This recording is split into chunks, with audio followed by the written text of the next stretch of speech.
राजस्व के एक समीक्षा बैठक आयोजित कैलन। दरभंगा प्रमंडल के आयुक्त मयंक बरवरे अपना कार्यालय कक्ष में राजस्व के लोग एक समीक्षा बैठक आयोजित कैलन। बैठक में दरभंगा के जिलाधिकारी, समस्तीपुर के जिलाधिकारी और मधुबनी के जिलाधिकारी उपस्थित चला। बैठक के दौरान वो निर्देश दिलन जे राजस्व वसूली के जो लक्ष्य निर्धारित है 100% समय रहित पूरा कैल जाए।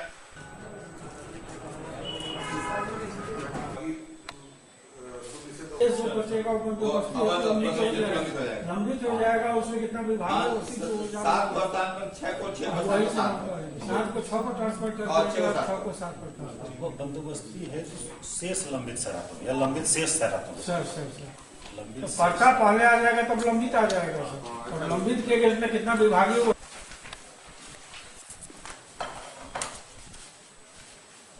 दरभंगा में 65,160 किलो, मधुबनी में 83,143 किलो और समस्तीपुर में 68। कुल मांग इसमें नहीं बताई गई। समस्तीपुर से कोई डिमांड नहीं है।